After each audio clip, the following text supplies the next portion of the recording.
Emilight Show is here with a very strong message to immigrant parents and immigrant prospective parents. So listen to this message to the end. I made this message because I have heard immigrant parents saying, our children have better chances of succeeding in this country than us. Our children will not suffer the challenges that we are suffering in this country. I think they are assuming that because these children are born in Finland and they have studied in Finland, that is why they have better chances of succeeding in Finland. I also think that they are saying so because they don't read the newspapers, and these children don't tell them everything that they are going through in schools and in the community. So it gives them a wrong assumption of how things really are with these children. So I'm here to tell you that what you are believing and thinking is just a mere dream that has very slim chances of coming true. Because on the contrary, immigrant children have lesser chances of succeeding in this country than their immigrant parents. Why do I say so? Immigrant parents are more educated than the immigrant children. Studies have shown that immigrant parents, majority of the immigrant parents have university degrees from their home countries and here in Finland. But immigrant children, studies have also shown that they don't study up to the university level. In fact, a greater percentage of immigrant children don't study up to the university level. That is why they cannot have better chances of succeeding in this country than the immigrant parents. There are many factors that have contributed to their not going to the university. And because they speak the Finnish language with their friends in the street or in school, doesn't make them educated, doesn't give them more chances of succeeding. You know, I always like to speak with fact. So I am going to back this with studies that have been carried out and published by researchers to let you know that don't just sit at home and assume that your child will succeed better than you in this country because your child was born in Finland and he or she speaks the Finnish language. No. In my last video, I talked with Mr. Pascal, and we talked about the social interaction of immigrant children and the challenges they face. So today we are going to dwell more on the academic challenges and the social and mental challenges as well. So at this juncture, I'm going to share my screen to show you exactly what I am talking about. Insufficient Finnish language instruction could mean that peoples of international backgrounds may struggle to enter university studies in Finland compared to their native-speaking counterparts. In early October, the Ministry of Education and Culture said that Finland's level of higher education degree holders has slipped in comparison to other Western nations. Multilingual students' inability to keep up with Finnish natives could be part of the reason behind this. That is true, because that's why I said the fact that our children speak Finnish language, it doesn't mean they are educated, because academic language is different from social and interaction language. Meanwhile, different studies also suggest that Finland has the largest gap between university education of ethnic Finns and immigrant background students. According to a European Commission report, in 2017, just 27% of immigrant background people had university studies in Finland, the lowest among all the Nordic countries.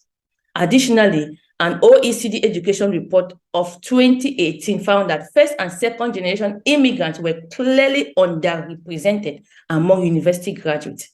In fact, just 2% of 20 to 29-year-old graduates were first or second generation immigrants. Overall, this group accounted for only 8% of all university graduates. This article studied 4,000 immigrant children, right from the time they were born in Finland till when they became adults. Okay, this is what it says. 1/3 of children whose both parents moved to Finland from abroad graduated from primary school with an average of less than 7 out of 10, which was significantly lower than that of other groups, including children with just one parent from abroad. This other study shows that immigrant children don't succeed in school because they don't have the sense of school connectedness. The study shows that immigrant students are 3 times more likely to be bullied and discriminated against by peers and teachers compared to natives. As a result, they do not feel at home at school, but are also found to be 3 times more aggressive towards their peers. They don't feel at home, so they can't really study. So lack of sense of school connectedness is another reason why children don't feel happy to study, and because of that, they perform very poorly. And then this other article, I've opened like 5 articles already. This other article says, new policy brief, reducing poverty and discrimination, key to improving well-being of children with a foreign background. According to the study, according to the School Health Promotion Study of 2021, children with a foreign background are bullied and discriminated against more than other children, and they are lonelier than others. Boys with a foreign background born abroad also experience violence more often and have remarkably lower levels of well-being than the young people. Remember, the first reason why children don't study right up to the university is because of their poor academic performance. Number 2 reason is because of misorientation of these immigrant children by school counselors and by teachers. What do I mean by that? Many school counselors assume that immigrant children are less intelligent.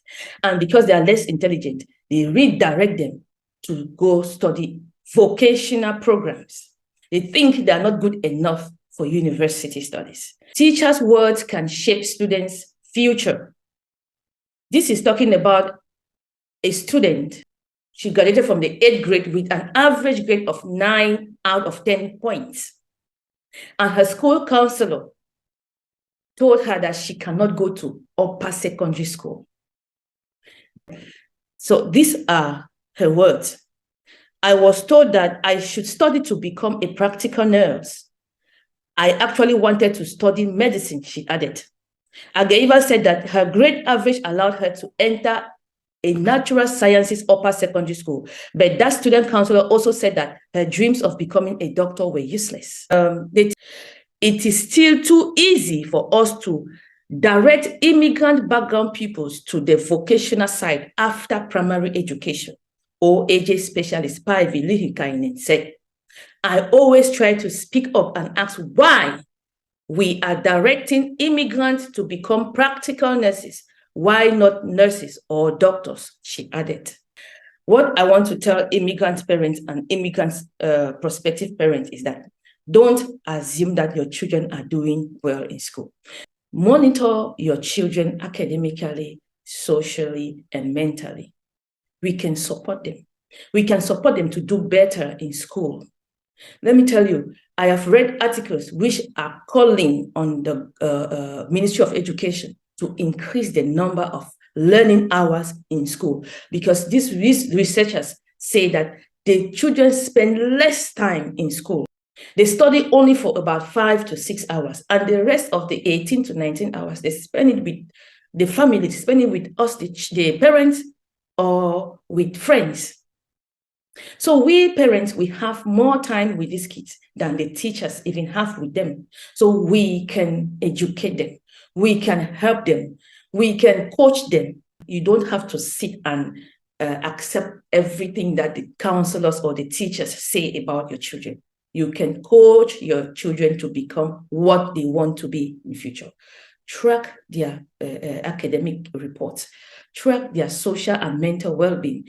You know, there's also a problem because, you know, the grading system in this country doesn't tell you how, they don't really go into details to tell you how well your children are doing in school. They just give general remarks. For example, in mathematics, this child is either good, or this child is excellent, or this child needs improvement, and all of that. If they were to give positions on how they have performed in class, then many parents would have sat up already. Many parents would have started thinking twice, because then you will realize that your children, they may be passing the exams, but how they're passing is the question. Are they the first out of the 30 children in class, or are they the 5th or the 10th position out of the 30 children in class, or are they the 29th, 28th, 27th position? Because everyone has passed this, but what position they pass is the question. So we just think that because they have given us this overall, these general remarks that these children are these, they are good at this subject and that, we feel that everything is okay. But compared to the Finnish children, they are lagging behind 2 times than the Finnish children. I have read this same report for 6 years now. The report has not changed. Instead of the gap closing up, the gap is growing wider. Because when I came to this country, I read about the differences in the academic performance of immigrant children to Finnish children. It was told that there's a gap. The gap is wide, 2 times. And today, in these recent reports, I still read the same findings. I still read the same findings, and it's really disturbing. Let me tell you, let me remind you that all these reports I read are recent reports published by Immigrant News. I forgot to show you. See, this one, Immigrant News, 2020. Those are all recent reports, 2020. And I read the same reports in studies carried out like 10 or 15, 20 years ago. This is it, Immigrant News. This is another different report, Immigrant News 2020. There is another one, Immigrant News 2021. So it's so disturbing. Oh, look, another Immigrant News 2022. So parents, you have to help these children. Don't allow the school to take care of everything. We can do even more than what we are doing. If you have been helping your children to succeed or with their academics and everything, congratulations. But you can do even more than that. Go even 2 or 3 steps further. So I will not say too much. We still have a lot of videos to publish on this. Let me just end here for now, and stay tuned for more updates. I told you I'll be bringing updates about the well-being of immigrants in this Finnish community, the well-being of immigrants, both parents and children. So my next video, I will be talking about parents. I'll be talking about the immigrant adult. So thank you for watching. And if you have listened to this video right to the end, then I think you should start thinking otherwise, or start dreaming again about the future of your children in this country. Thank you, and stay tuned for more videos on Emilight Show. Bye.